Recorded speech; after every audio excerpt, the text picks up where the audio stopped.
All right, friends, it's time to give you loyal listeners a discount on protein powder. You may or may not know, but I launched my very first protein powder 2 years ago. It's a grass-fed beef isolate with only 3 ingredients: grass-fed beef, either organic cacao or organic vanilla, and organic monk fruit. Now, if you don't want any of the added flavor and sweeteners, you can also just get unflavored.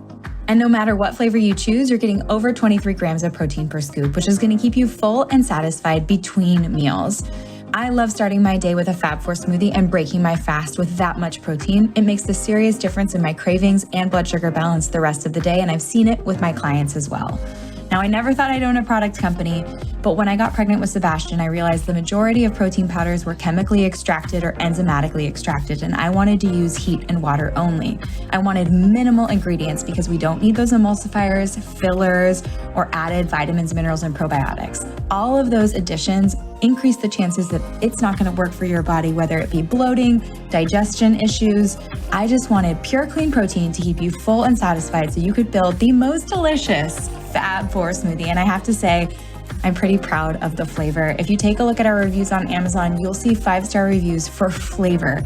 And that is key, because if you don't love your Fab4 smoothie and you don't love drinking your protein powder, you're not going to do it. It won't become a habit, and it's consistency that outpaces everything. So if you're here and you're listening and you want to give our protein powder a try, use the code PODCAST5 for $5 off your order. And let me know if you love it. My favorite ways to apply this protein powder is in my Fab4 smoothie, making freezer fudge, making chocolate milk, making hot chocolate, and throwing the unflavored into all my kids' baked goods. So let me know how you use it. Let me know if you love it, and share this podcast deal with your friends.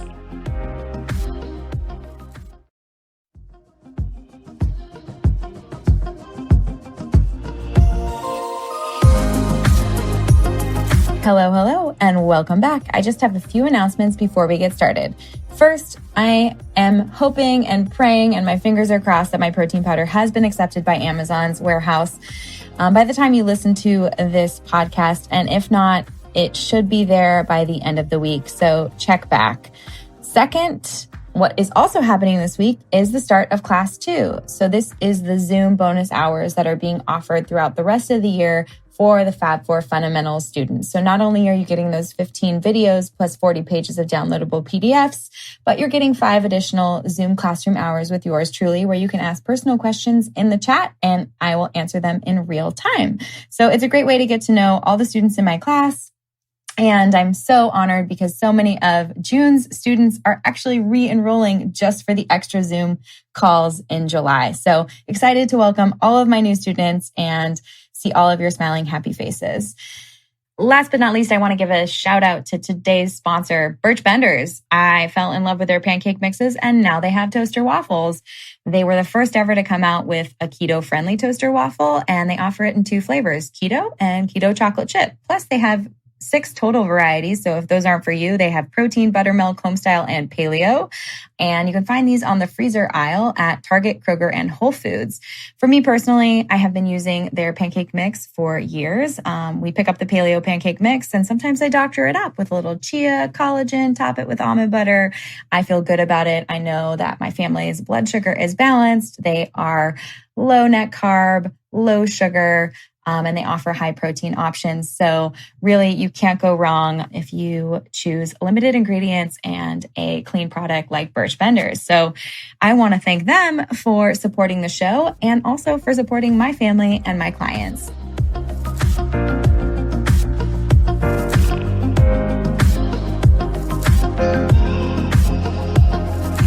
Everybody, welcome back to the show. Today's guest is someone I wanted to have on the show for a long time, and I'm so glad we've been able to make it happen this afternoon. Dr. Amen is a physician, psychiatrist, teacher, and a 12-time New York Times bestselling author. He is widely regarded as one of the world's foremost experts on applying brain imaging science to clinical psychiatric practice. He's a board-certified child and adult psychiatrist and a distinguished fellow of the American Psychiatric Association. He runs the Amen Clinics, and his new book, The End of Mental Illness, is out now. I had the pleasure of listening to Dr. Amen speak at a wellness conference in 2012, and I was blown away by his practice, his diagnostic capabilities, and the positive lifestyle changes and factors that can have an effect on our brain health. I'm just thrilled to have him on the show today. So Dr. Amen, thank you so much for spending time with me today. Well, thank you, Kelly. What a joy to be with you. I have followed your work obviously for a really long time. And I love how you really take a positive spin on some of, I would want to say like the diagnoses or the things that you see in imaging. But I want to take everybody back and give them a background on your practice. Can you explain what your practice looks like, what brain imaging is, and how you use it with your patients? So I'm a pretty classically trained psychiatrist, but a long time ago, I realized psychiatrists are the only medical doctors who virtually never look at the organ they treat, which I thought was insane. And so we started looking at the brain with a study called SPECT, S-P-E-C-T. And SPECT looks at blood flow and activity. It looks at how your brain works. And so if you come to see us, we're going to talk to you and try to understand what you're struggling with or what you want better. But then we're also going to look at your brain. And SPECT basically tells us three things: good activity, too little, or too much. And then our job is to balance it. So if your brain works too hard, we're going to calm it down. If it doesn't work hard enough, we're going to stimulate it. And the end of mental illness is really about creating a completely new paradigm for psychiatry. I actually hate the term mental illness. It's shaming, it's stigmatizing, and it's wrong. Because when you start looking at the brain, you realize these are brain health issues that are stealing people's minds. And if you get your brain right, then your mind will be better. And so we see little kids who have ADD and autism, behavior problems, sleep problems, all the way to older adults who have Alzheimer's, and virtually everything in between, if it relates to your mood, to how you think, or how you act. So also addictions and depression, bipolar disorder. And I don't really like any of those terms because they sort of put you into a bucket. And it's like, oh, you have ADD, take Adderall, or oh, you're depressed, take Zoloft. And I'm like, it's way more complicated than that. But if I get your brain right, I'm in a new docuseries called Seasons with Justin Bieber. And I've been Justin's doctor for a long time. And, you know, he's a superstar. And so some days he'd choose to do what I asked him to do, and some days he wouldn't. But then about a year and a half ago, he came into my office and he said, you know, my brain can have problems just like my heart can have problems. And if you told me I had heart problems, I'd do everything you said. He said, I'm going to start doing everything you said. And then he got better. And I think we just have to begin to change the paradigm. And I know you're a nutritionist. And I think it's 30% of fixing people is just getting their food right. Because when your food is right, your mood is right. You behave better. You sleep better. Food is just such an important part of the healing process or in creating illness. Are there specific ways of eating that you've found to be detrimental to the brain, or specific ways of eating that you've found to be anti-inflammatory and healing to the brain? So I think, most people would agree that certain things are just bad for your body. So diets that are deficient in omega-3 fatty acids is just bad for you, given omega-3s make up about a quarter of your nerve cell membranes. I think most of us would agree processed food. If you can't pronounce the ingredients in your food, it's probably not a good thing for you. Artificial dyes and sweeteners and a lot of excessive amount of simple carbs, high glycemic foods that quickly turn to sugar. So I think high quality calories matter. A lot of people go, calories don't matter. And I think they're insane too, because it's sort of biology. Yeah. But it's not just any calories, right? I mean, you can lose weight on an 800 calorie Twinkie diet, but you're going to get sick. And ultimately you'll get cancer on that diet. But calories matter, and then water, because 80% of your brain is water. High quality protein, and I think of protein sort of you should have a little bit at every meal. Healthy fats, low fat diets are actually bad for your brain. People think of high cholesterol as bad, but very few people actually think of low cholesterol as bad. And I have all these patients, autism, ADD, bipolar disorder. They have total cholesterols of 125, which is under 160. It's associated with homicide, suicide, and death from all causes. So if I'm at a party and someone says, oh, my total cholesterol is a 90 because I'm on a statin, I'm always very nice to them. So high quality protein, healthy fat, and then carbs are not the enemy, but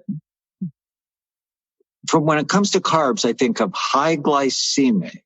Avoid high glycemic, low fiber carbs. So think of bread and white rice, potatoes, sugar. So carbs, I had a cup of frozen blueberries this morning. It's virtually all carbs. But it's very low glycemic. Glycemic, just how quickly does it turn to sugar? And very high in fiber. And it's good for me. Right.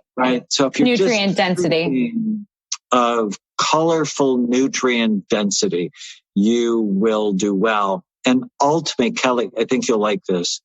What I've come to learn, because people go, oh, I love bread, or I love pizza, or I love brownies, or I was just on the phone with one of my patients, I love Haagen-Dazs.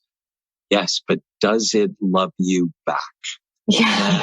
And I don't know, Kelly, if you've ever been in a bad relationship with anybody, but I've been in bad relationships. And at 65, I'm not doing it anymore. Yeah. I'm only going to love someone that loves me back. Yeah. And that's my relationship with food. I only want to be in love with food that loves me back. Your bad relationship example extends into the fact that those are also those highly palatable foods that would take over our brain and make us think that we are obsessed with them and we have to have them all the time and there's no off button, and it becomes a really bad relationship. Definitely. They're highly palatable and they're hard to say no to. So having them around all the time is something I definitely don't recommend for clients, especially if it's a trigger food, something that you can't stop eating. And you want to think of making one decision, not 30. So if I make the one decision at the store not to buy the ice cream, I don't have to make 30 decisions when I'm at home not to go eat it or to get the second bowl of it. Right. So I'm really interested because you have this whole other side of your practice, the brain imaging, and understanding really like what that looks like. When you are looking at brain imaging, are you able to diagnose or see via brain imaging if someone has ADHD or ADD or bipolar, or is it a general idea that their brain is just unhealthy? It's way more than a general idea their brain is unhealthy. So we can see if your brain has been hurt. So many people who are diagnosed with bipolar disorder actually have the chronic effects of traumatic brain injury. I actually wrote a blog on how I think bipolar disorder is the new fad. So it used to be adult ADD, and now so many people are being diagnosed with bipolar, and they're really not. They don't have clear manic episodes where you don't need to sleep, your thoughts go fast, you become incredibly hyperactive, impulsive, hypersexual, hyper-religious, delusional. It's just they're angry and they're irritable. And it might go around the time of their menstrual cycle. Well, it could have been because they fell off a horse when they were 15. Wow. Scans will tell you if it's been traumatized, if it works too hard, not hard enough, if it's toxic. So many people, they might be in a mold-filled house, or they had Lyme disease, or now with COVID-19, which we know can impact the brain. It's like, oh, is their brain inflamed? Is their brain have an infection? Understanding those in the context of the history they tell us really gives us a much more complete picture of what's wrong and what to do about it. Or many people, I think about 10% of our people, they don't have anything wrong. They just want to be better. And they know with a better brain always comes a better life. There's certain patterns for autism, for example. There's a clear pattern for people who have ADD. When they try to concentrate, their brain shuts down rather than turns on.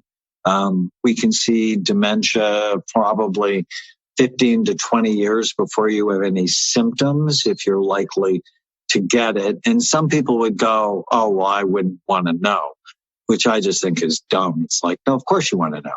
If you knew a train was going to hit you, would you want to get out of the way? Of course you would, if you were smart. And that's the exciting news. What we discovered is there's so many things you can do to keep your brain healthy, and so many things you shouldn't do if you didn't want to make your brain worse.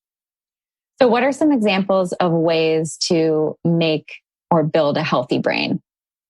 So, I think of brain health really as three things. First one is brain envy. You have to care about it. Freud was wrong. He was about 2.5 feet too low in people's bodies.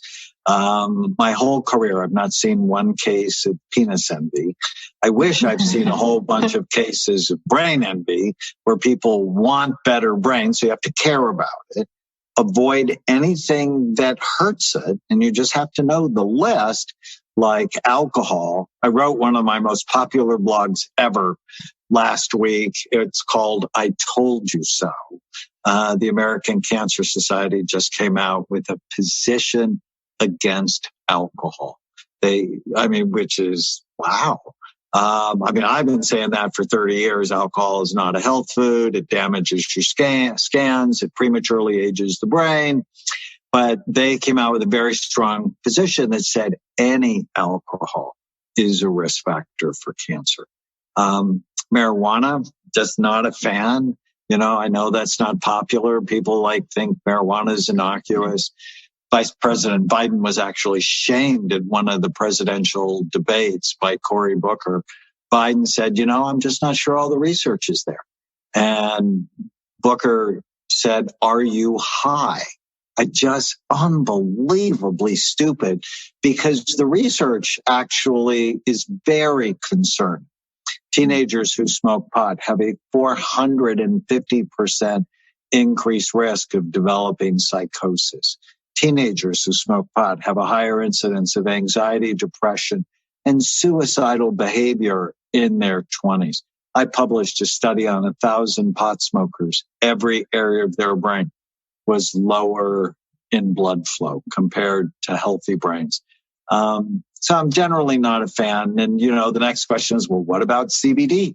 Everybody's mother and mother-in-law are taking CBD. They're giving CBD to the dog. Right. And I'm like, oh, we've just unleashed this on our population, and a whole bunch of people are making money on it. And there's not good study with it. Right. And they'll go, oh, it's not psychoactive, which is total nonsense, because anything that helps you sleep or lowers your anxiety is totally psychoactive. Being overweight is bad for your brain. I published 2 studies, about ready to publish a third one, that said as your weight goes up, the size and function of your brain goes down, which should scare the fat off anyone having diabetes or pre-diabetes, atrophies, the brain, not using it, not exercising, having inflammation, either because you're overweight or because you have gum disease, a major cause of depression nobody talks about, or that your gut health isn't right. So those are some. And then, things to do for your brain, new learning. So your podcast is so important because people are always learning something new, as are you. Yeah, that's why I love it. That's for sure. Yeah. And multiple vitamin, fish oil, optimize your vitamin D level, exercise, not believing every stupid thing you think, gratitude, appreciation, getting out of the past and out of the future and into the present. All of those things are good for your brain. And they're all things that enrich your life too, which is beautiful. So being that you've published so many studies and you've seen so many different brain scans, what does a day in the life look like for you and how you protect your brain and the things that you eat and the things that you do? Well, the pandemic is really, I'm sort of more in a routine than I would like to be. Same. Whenever I'm in a routine, my routine always starts with sleep. It always starts the day before, because I know if I sleep well, I will think well and act well the next day. And so I try to get 8.5 hours of sleep. And I'm sort of ritualistic. And before I go to bed every night, my room is dark, it's cool, it's quiet. And I say a prayer. And then I purposefully meditate on what went well today. And I do that because it increases my own optimism. In a pandemic, that's sort of important. And it sets up my dreams to be more positive, because our dreams really sort of go through your day and they begin to problem solve what happened during the day. Well, I'm actually going to feed it the good stuff to help my dreams be more positive. And during the pandemic, and I know everybody's got their own story of grief and trauma, but early on, both my mom and dad got COVID, as did my sister. My mom and dad were in the same hospital room together. And 5 days later, they went home, and we were really celebrating the miracle. And my mom got better pretty quickly, but my dad never really got better. And he still coughed. And on May 5th, I got a call that he'd stopped breathing, and the paramedics came. And that day he became an angel, which was so sorry, very hard. And the reason I tell that is that night, because I've trained myself to have a very specific way to go to bed. I said my prayer, and I'm like, so what went well today? And one might think there's not a lot about that day that went well, but there was so much about that day that went well, from being able to be there with my mom, to the really tender moments, to holding his hand before they took him away, to the police officer who was really great, to the 1,000 texts I got from my friends and his friends. In so many ways, it was just a tribute to him. And, I talk about grief. And when should you start healing from grief? The moment it happens. And just putting these, I call them tiny habits, the little tiny habits into your life are just so important. And I usually wake up an hour before my wife. We have a ritual. She has a decaf almond milk, pumpkin spice cappuccino recipe. And one day she's like going away on a trip. I'm like, well, who's making the cappuccino. Like, it's not that hard, and taught me how to make it. And now she has led me to believe, total manipulation on her part, that I make it better than she does. So, but before I get up, I just have a quiet time, plan my day. And then, she and I will sit for half an hour, catch up about the day. And then I start having huddles with my team about 8:40. And for the next 40 minutes, I talk to my team while I'm walking. So immediately I'm going to get, 2-3 miles in of walking while I'm working. And I just like it. It's like, I got some exercise before I started the day. And then I might work out probably 3 times a week. And then, I go about doing my day. I generally don't have my first meal until 11. I like to practice intermittent fasting. I love to eat, but I have fat people in my family, and I'm not going to be fat. That would be a brand violation for me. So, so I have a sense of how many calories I eat a day. And one thing I do in the morning, it's at the top of my to-do list, is today is going to be a great day.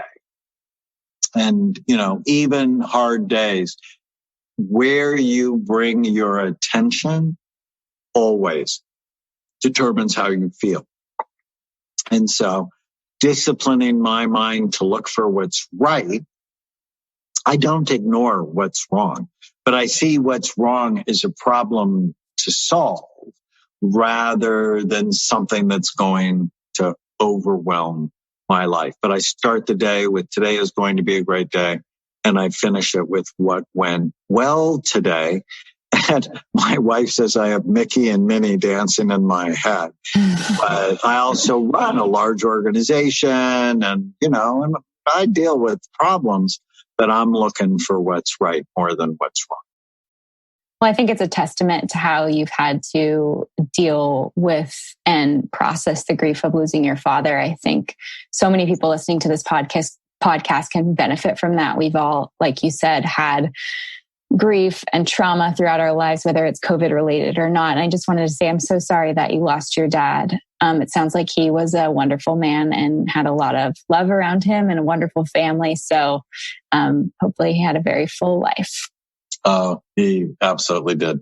Good. I'm really glad to hear that. So a couple things that you mentioned, obviously, is starting your day with a positive affirmation and ending it with gratitude and really focusing on the positive. For someone who is dealing with, I don't want to call it a disease, because I know you said being diagnosed can sometimes be painful for someone and they'll bucket themselves, but a mood related issue, whether that's depression or anxiety, is that one of your coping mechanisms or one of the ways that you kind of retrain the brain? Or how are you working with patients who have depression and anxiety? Well, mental hygiene is just as important as washing your hands. We need to disinfect our thoughts. And they should have taught all of this. They should have taught this to all of us in second grade, not to believe every stupid thing you think. So, if I'm working with any patient, I always think about 4 big circles. I want to know their biology. How does your brain work? How's your thyroid work? What's your testosterone level? What's your diet like? Have you had a head injury? So I have this big biological circle, which is why the scans are so important to me. But you're way more than your biology. There's a psychological circle, which is your development. So did you grow up in crazy and all that, baggage that gets left behind? And what are the quality of your thoughts, moment by moment? Every time you have a thought, your brain releases chemicals. Every single time you have a thought. And when you have a mad thought, a sad thought, an anxious or hopeless thought, your brain releases chemicals that make you feel bad. And so thoughts are automatic. They just happen. I call them ants, automatic negative thoughts. They infest people and they provide the mental gasoline for anxiety and depression. So here's the exercise. Whenever you feel sad or mad or nervous or out of control, write down what you're thinking and ask yourself if it's true. If you really know that it's true. I have 9 different kinds of ants, like fortune telling and mind reading and guilt beating and blaming ants. And so recognizing and killing them, and you kill them just basically by shining a light on them, is so helpful. And there's also a psychological, a social circle, which is you become like the people you spend time with. And are you making your relationships better or worse? And I'm like a huge believer in you create the relationships you have in your life by what you tolerate, by what you accept, and by what you notice. I mean, I think all of us should be really clear with what we want in our relationships. Like I'm really clear with my wife. I want a kind, caring, loving, supportive, passionate relationship with Tana. Always want that. Don't always feel like that. Yeah. You know, sometimes I get these awful thoughts in my head. Oh, you should say this, or you should say that. And almost always I inhibit those thoughts because I'm like, does it fit? Probably the 3 most powerful words in the English language when it comes to behavior and health. If I say this, does it fit the goals I have for our relationship? If I do this, does it fit? So nagging doesn't fit. Belittling, criticizing, stonewalling, being condescending, none of that stuff fits. I'm not going to get what I want. So I've replaced should in my vocabulary. I rarely use the word should. And I replace it with does it fit? You know, I used to go, well, I should go see my dad. And I realized that when I would think that, I wouldn't go see him because just the thought made me feel bad. And so I replaced it with, I want to see my dad, or it's my goal to see my dad because I knew back then that I wasn't always going to have him. And so I'd go see my dad in the last 5 years of his life. He and I were like best friends. And every Sunday I'd go work out with him because I wasn't coming at it from a place of feeling bad. It was coming at it from a place of feeling good. So I want everyone who's watching or listening to go, when you get the should statements in your head, is, well, does it fit the goals I have for my life? And if it doesn't, don't do it, right? We say yes too often. Saying yes is a bad habit. You know, people are always out to steal your time. It's when someone asks you, and I do this with my ADD patients, I say, I want you to be in front of the mirror and practice. I have to think about it. So when someone asks you to do something, go, thank you for asking. I have to think about it. And then you just go, does that fit the goals in my life? And I would argue the pandemic has been amazing for getting people to slow down and develop better relationships inside their nuclear family. And that will help to protect the mental health of our children going forward.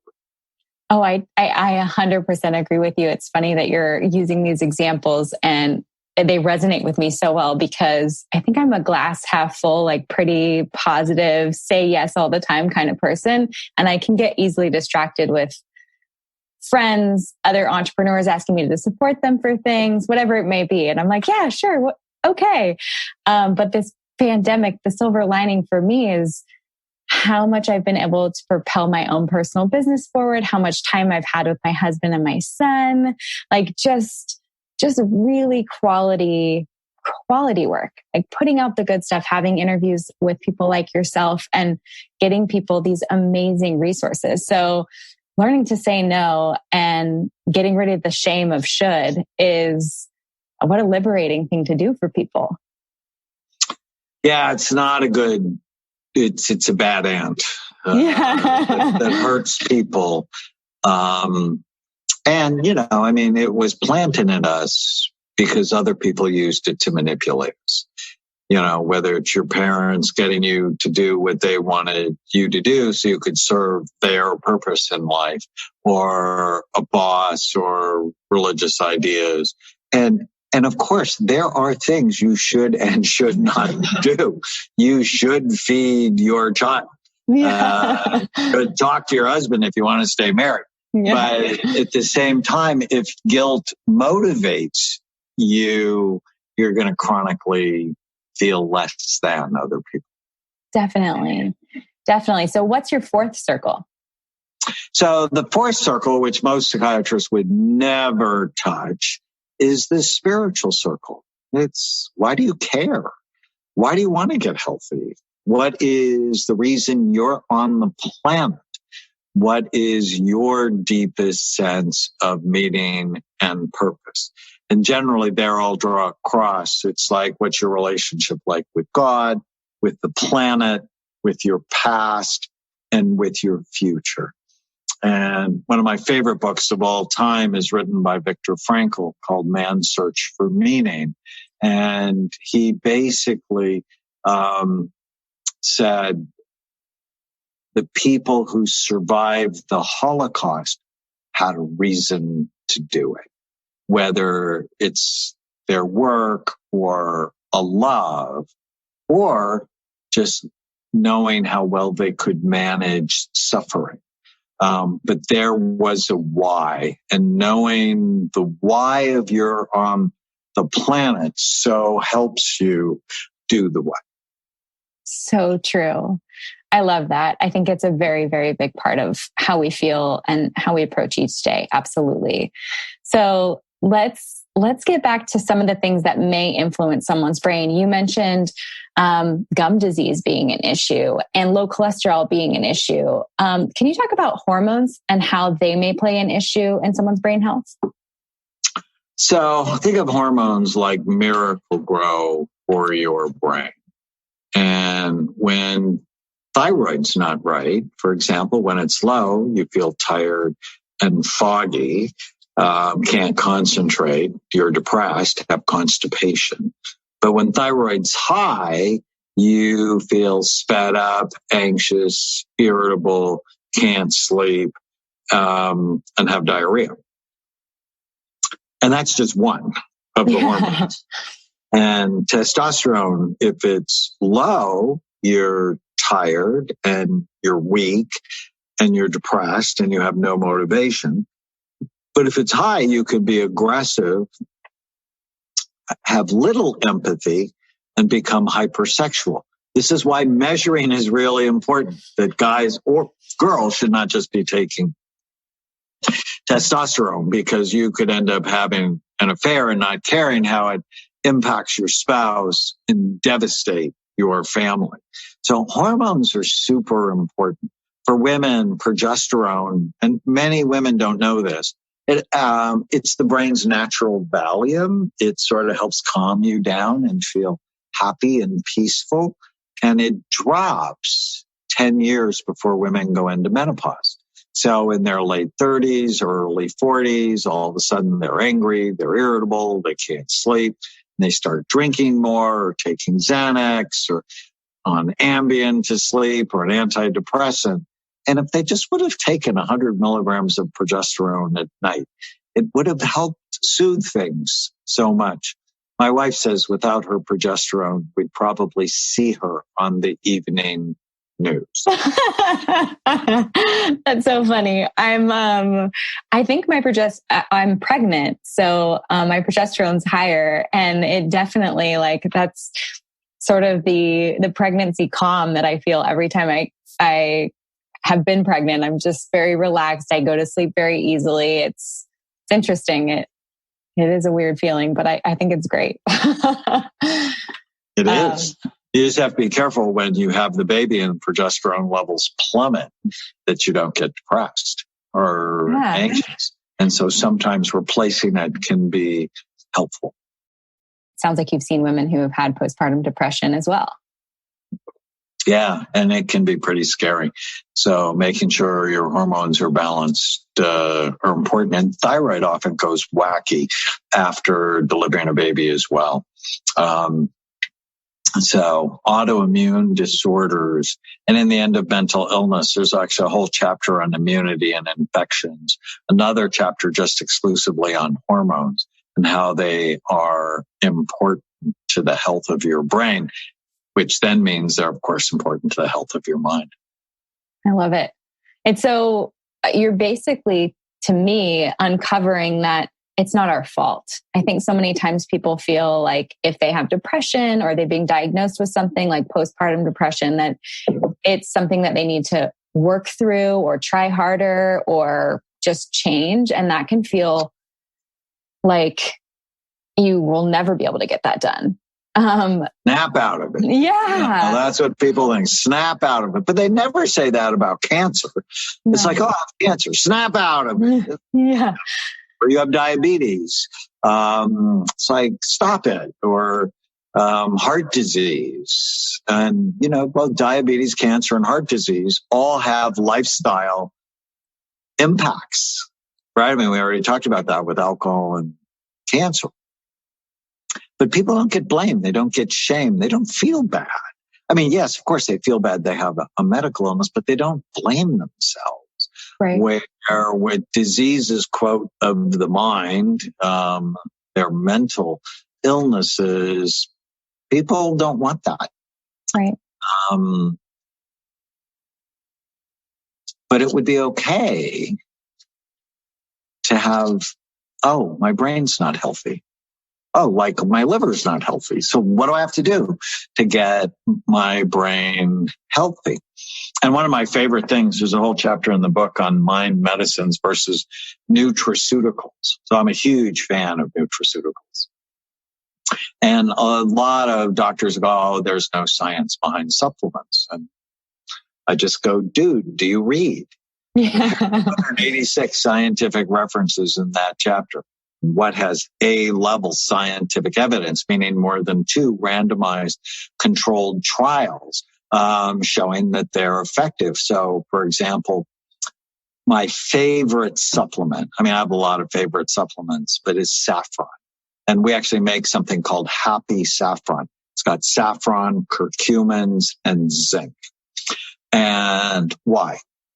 21 randomized controlled trials with saffron at the dose we have in Happy Saffron showing that it's equally effective to antidepressants. Except, most antidepressants sort of mess with your sex drive and your sexual function.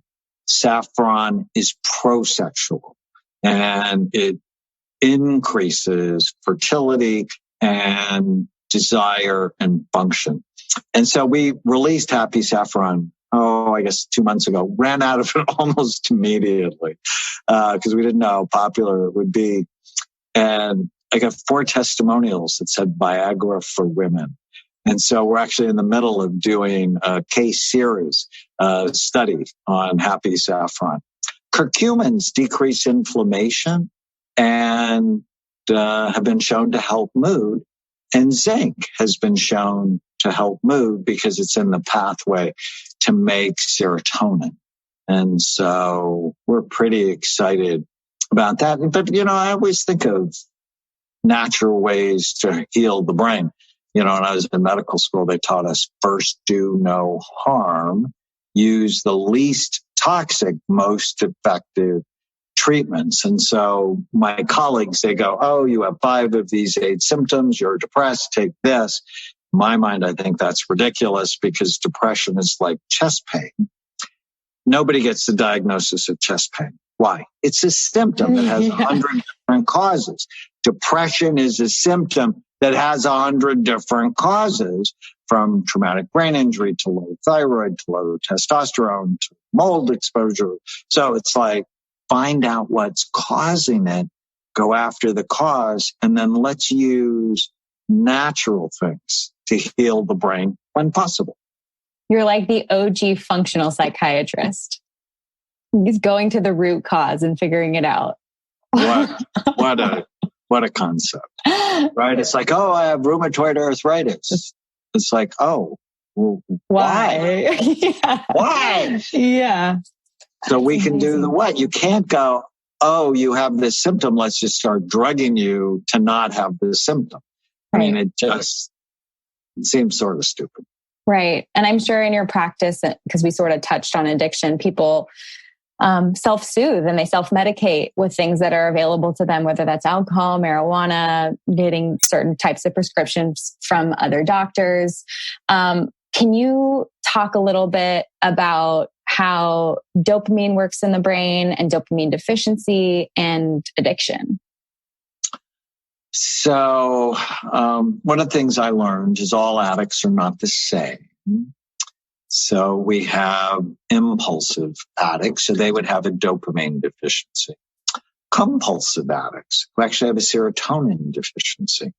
Sad addicts could be dopamine or serotonin.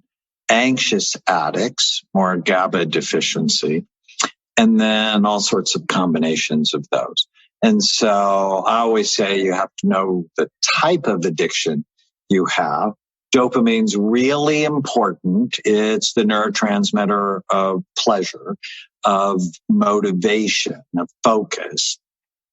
And it works in this area of the brain called the nucleus accumbens. So think of it like your little pleasure button. You have two of them, one on the left and one on the right. When dopamine pushes on it, it's like, whoa, I like that. I want to do that again.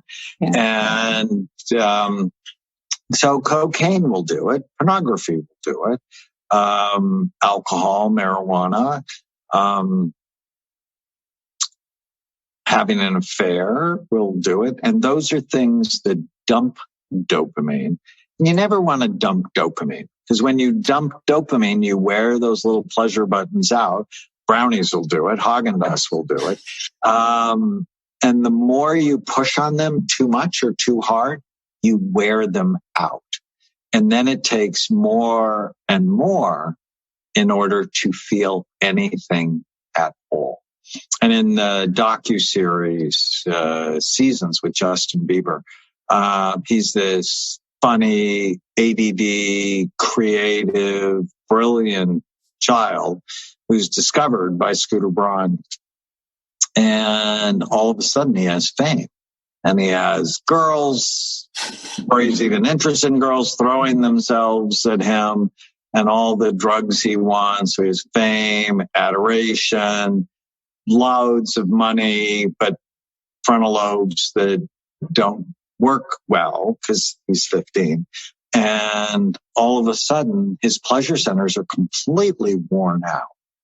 And then he starts using all sorts of drugs. It's just a way not to feel high. It's a way not to feel depressed. And when I got him 5 years ago, goodness, almost 6 years ago, he was such a mess. And a lot of our work is just rebuilding his pleasure centers. And you rebuild it by caring about them, avoiding anything that hurts them, drugs, alcohol, nicotine, caffeine, pornography, erratic sexual behavior. You know, you avoid things that push hard, and then you do things that drip dopamine. So meaning, purpose, volunteering, exercise, magnesium, green tea, pumpkin seeds, sunlight, vitamin D. So you want to drip dopamine, not dump it, to rebuild that part of your brain so you can feel joy when you hold your wife's hand. Yeah. You can feel joy when you're playing table tennis with your kids. And in addiction treatment centers, they rarely, if ever, talk about the brain. They rarely, if ever, talk about rebuilding the brain. But that's the first thing to do, is stop poisoning it start rebuilding. It's beautiful because it's allowing for people's the little things that they do every day to really bring them joy and to create that moment like you have at the end of the day where they can sit there and be really grateful for the good and find those little moments to really focus on instead of looking for the big dump. I love it. Dr. Amen, it has been such a pleasure to have you on the show. I'm so excited for everyone to get their hands on your new book. It's available everywhere books are sold, and it is called The End of Mental Wellness, or the end. I'm going to say that again. Your new book, which is called The End of Mental Illness.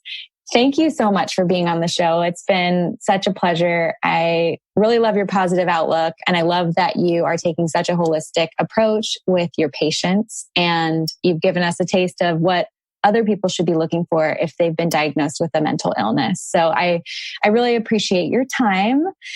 We end every podcast with the same question, and that question is, what does body love mean to you? Well, if I love myself, if I love my body, I'll do the right things to support it. So that's what it means to me. That doing the right thing is never about should. It's about love. I love myself. I love my wife. I love my kids. I love my mission. Doing the right thing is about love.